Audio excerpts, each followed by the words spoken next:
It's NEWSCENTER in Radnor with Kat Stute, Drew Calamaro, Dan Pinsk, Helen Shue,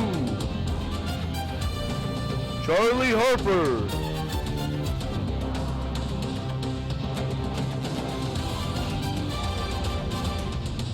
on this week's edition of NEWSCENTER in Radnor.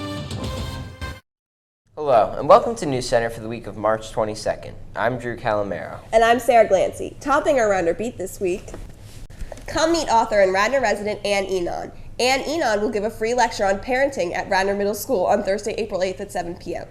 Ann has written a book which will be for sale at the event. Ann Enon, local author of One Family, One Heart, A Love Story for the Third Millennium, has been a Radnor resident for more than 40 years. Both her daughters have gone through the Radnor school system. Ann is a licensed professional counselor and a parent educator. She has been working at the Parent Center at Thorne School at Bryn Mawr College for more than 25 years. In addition, her work takes her into the community, and she maintains a private practice in her home. Ann conducted parent education groups at Radnor Middle School from 2000 to 2004. So come out and see Ann Enon on April 8th. Did you miss the craft fair this year? Was it something you looked forward to each and every year? Well, the RMS PTO is seeking a chair and committee to revive the craft fair. This can be a great community event and RMS fundraiser with the help of a dedicated committee. Responsibilities include contracting vendors, managing vendor participation fees, arranging for the layout, publicity, and a day of event logistics. Contacting the vendors should begin in May 2010 in order for the event to be held prior to the holiday season. Think this is something you would like to take on? For more information, please email the person below. We now go to Winston Hamill with this week's restaurant review. Winston? This week, I've decided to talk about some quick, inexpensive local restaurants that are good for enjoying the beautiful weather we've been having of late. Bravo Pizza in Bryn Mawr and in Wayne serves up cheap slices of pizza that are tasty and good for an afternoon out. At the location in Bryn Mawr, there's even some outdoor eating space. Qdoba and Chipotle are some other good options for students that have great food and cheap prices, and don't keep you too long so that you can enjoy the nice weather. Other quick places to eat in the area are Antonella's in Garrett Hill and Pizza Pizza in Rosemont.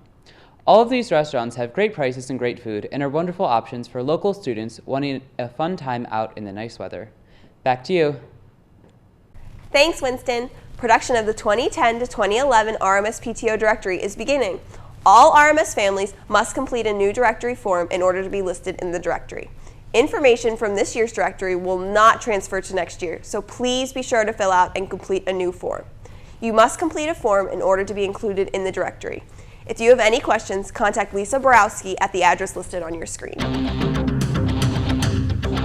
Don't go away. We'll be right back. Hi, I'm a healthy person. And I'm a drug abuser, and I heard there's a new drug coming out. It's called Drug 7, and it's not gonna have any of the problems Drug 6 had, trust me. I think I've heard that before, sir. What? Drug 6 is coming out, it's not gonna have any of the problems Drug 5 had. Drug 5 is coming out, and it's not gonna have any of the problems Drug 4 has. Time's gonna be different, trust me. Yo, can I hang with you? Nah, dog, not unless you do drugs. Whoa, hold up. Drop a beat, yo. There's two stuff you should do. This you should not. Don't do weed and don't do pot. I know they're equal, I know they're the same, but doing drugs just ain't a game, cause drugs can actually shrink your brain.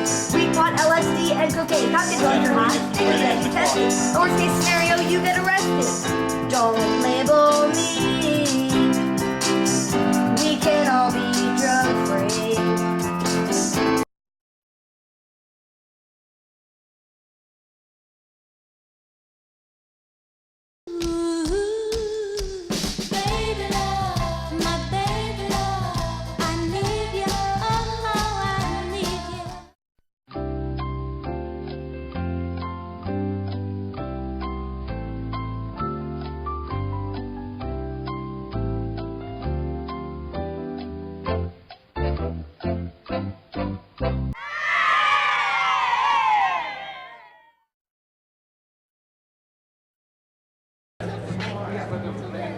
Here we go. Ready? Now take the measure 7 ending, right where we do this number, right? Yeah, John, there you go. 1, 2, 1, 2, and that's what you call chats, guys. 1, 2, ready.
Hi guys, I'm Victoria David, and this is Get to Know Your Teachers.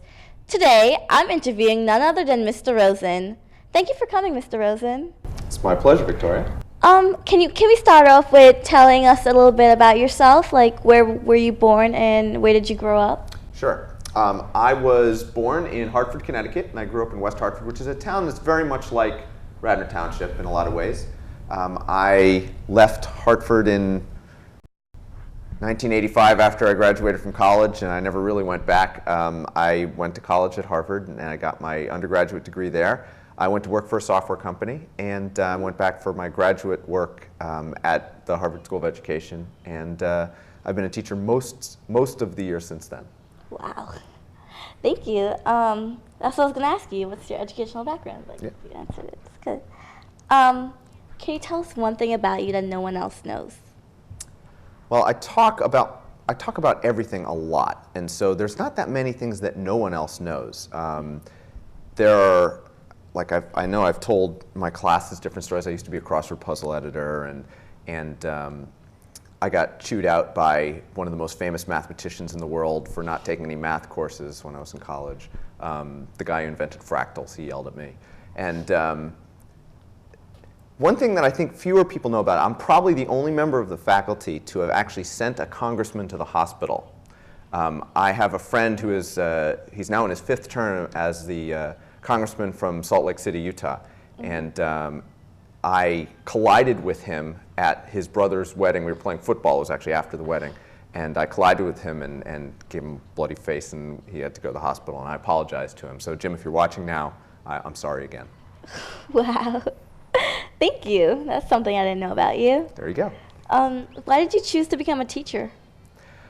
When I got out of college, I started working for a software company. I was a technical writer, and I did training materials, and I traveled around the country, which was a great experience. And I was one of the first people at this company to do what we all think of as computers now, with a mouse and screen where you can move graphics around. Back then, it was all entirely new in the 1980s. And it was great stuff. I got to travel a lot. I was in my early 20s. I had a great time. I worked there for 6 years, and I loved every minute of it. But I knew that it didn't feel important enough. It was a great job, and I know it was very important to these manufacturing companies. It was a good company, and it was a very enjoyable job, and I learned an awful lot about myself and about business, about computers, about people. But I knew there was something else that I really wanted to do. I'd always thought about being a teacher, and I decided that what I really wanted to do instead of working with these adults was to help kids be able to be more fulfilled and thoughtful when and skilled when they came to their own adult years. And I don't regret it at all. Actually, I was still working in high tech when I moved to Wayne. And we moved here because the schools are good here, and we moved here because this was a really great community I wanted my family to grow up in. And when I applied for a job, I had a job offer from Lower Merion, but I took the one from Radnor, even though it didn't pay as well, because this was my town, and I really liked being part of a community. And as great as the corporation was, I've never regretted going and teaching. I love it every day. It's an incredible intellectual challenge. It's hard work. I mean, I worked 8 years in high tech overall, and regularly worked 70 hours, 80 hours a week, but it's not as hard as the average week as a teacher, and I don't regret 1 minute of it. And through those hard weeks, you said you love helping children, and do you think not children, young children, young children? Yeah, I've got my own, and they're wonderful people, but I really want to work with high school students. They're not really children. They're in the middle between young children adults, and adults. right? Young adults. It's very important to say that. Children, I don't know. So in your career of teaching, has there ever been this one profound moment where either a student surprised you or it just made it worthwhile, all the hard work that you put into teaching? Has there ever been this one moment? Absolutely. There's two things that come to mind. One is kind of lighter, and the other one is really serious, and I actually think about it a lot. My first year here at Radnor, Mr. Wright and I were teaching, it used to be called HELL. It was the Senior Interdisciplinary Course. It doesn't exist anymore. It was replaced by Senior Seminar. And we came up with, there was something that I had always wanted to do. We were reading a sonnet by Shakespeare, and it was about how this man and his lover kind of lied to each other, but they still, they stayed together, but they weren't entirely honest with each other. It's a very interesting psychological thing, and when I read that, I really liked the band The Offspring. It's kind of a hard rock band, and we spent a little time with the poem, and then I played the Offspring song. And the class just loved it. They're all seniors. They're actually probably 26 now. Ms. Parkinson's daughter was in that class.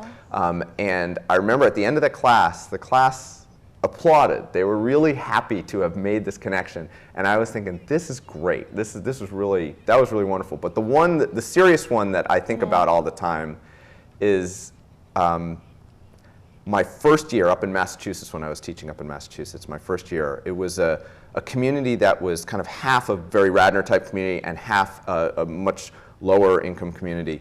And I taught a class of kids who really had not been successful in school. And there were kids from both communities, both parts of town. And one of them was a boy who had just moved there. He lived on his own. He was actually a foster child. And he had never had really any interest in education. He got an F the first quarter, and he had a D the second quarter, and a C minus the third quarter, and he had an A minus the fourth quarter. I've never had a student do even close to, I've never had a student rise that far. And this kid was just, his interest in language and his background, he had a gang background, just a great kid, so interested and so intelligent. In that class, I really felt like I had reached him, and it was very important to me that we'd had that experience, and he will always be one of the most important students in my life. He's got to be in his early 30s now. I haven't spoken with him for many years, and I often wonder where he is. But his experience has meant a lot to me. Oh, that's a really good story. Thank you. And banging off of that, you said in your classrooms, I know I have you as a teacher, you love reading. We all know you love reading. Is there any other hobbies that you have in your free time? Well, I do like. I've always liked sports. I've always liked. I don't do as much in sports as I used to. I'm now mostly old and weak. But I liked, I really like crossword puzzles. I mentioned that I was a crossword puzzle editor. I don't really do them anymore, but I really like making them, and I don't do that very much, but it's a lot harder to make one. I find that just a tremendous challenge. I used to paint some. Are you good at painting? My wife said that I'm pretty good. I made her a painting once, but I'm not a great painter. I don't have the patience for it. I'm too impatient. So it's mostly the reading. I mean, I've got 2 little kids, and I love spending time with them. Geography is another thing I really like. I mean, I could spend hours reading blogs and studying things like education, spending time with my kids and my wife, and traveling. I've got 2 dogs, and just spend a lot of time in Wayne. It's a nice place to live, and I like just being in the community. Oh, that's nice. Thank you. And I have, last but not least, a fun question. Okay. If you could be any superhero, who would you be and why? If I could be any superhero, well, I think I would have to, okay, my first choice is, I'm going to say The Escapist. Now, I know who you know The Escapist is.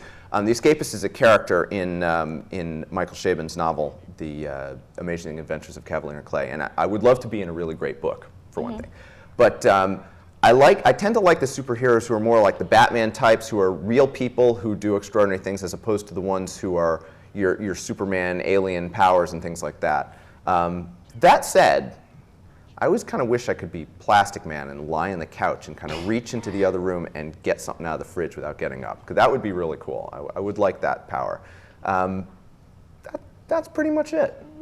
That's really surprising. Well, not the Escapist one, but the Plastic Man one. Yeah, well, Thank you. And do you have a secret talent that it doesn't have to be something really extravagant?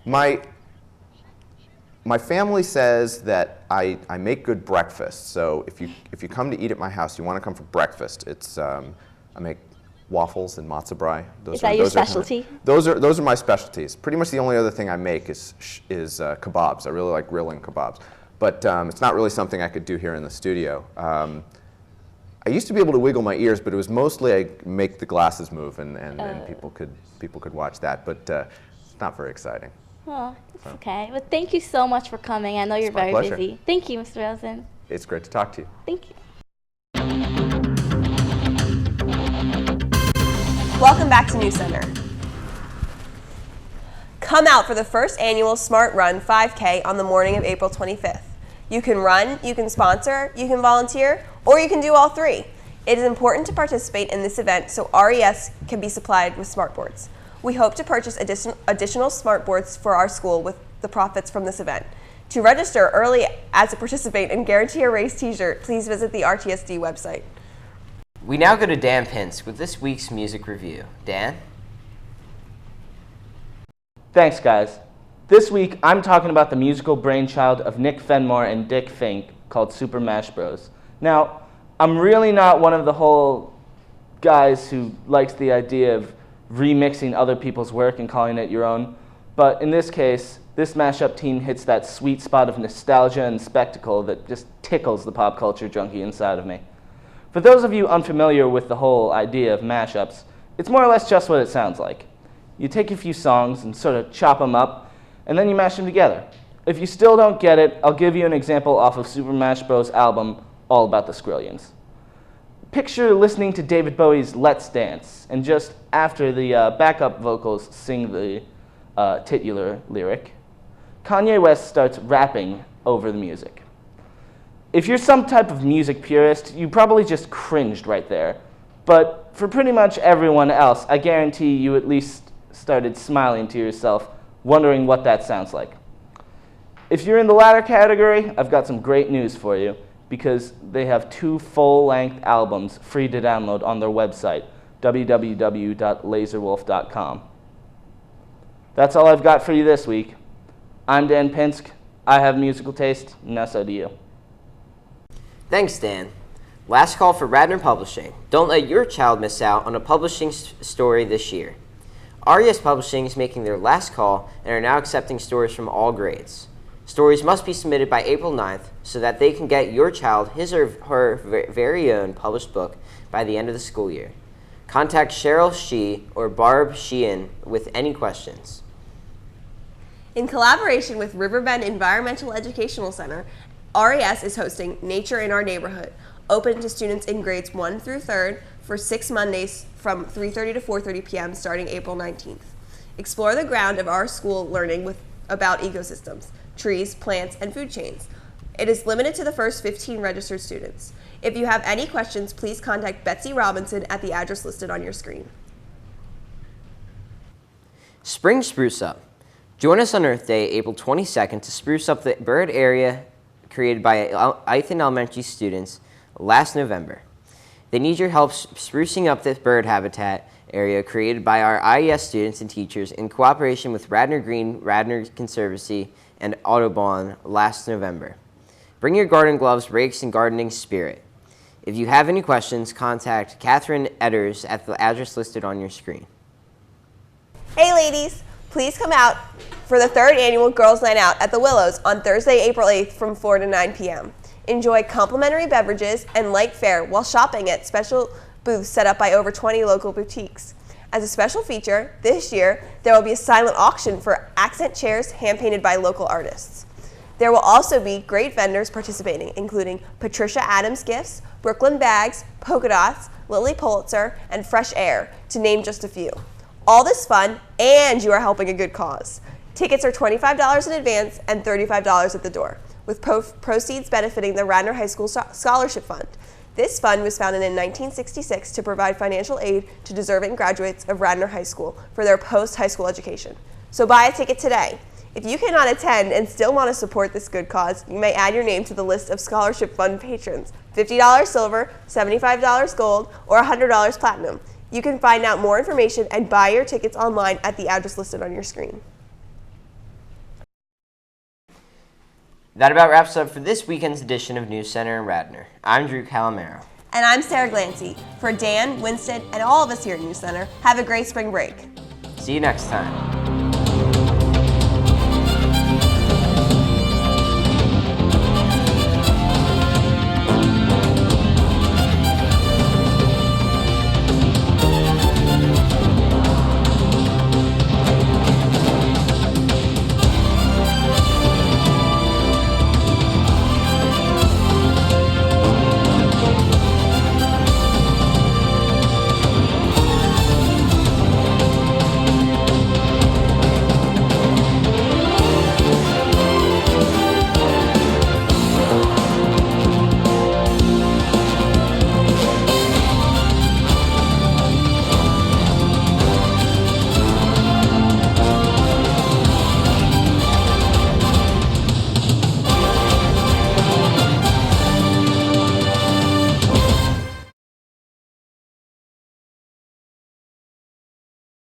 And 1, 2, ready.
Thank you.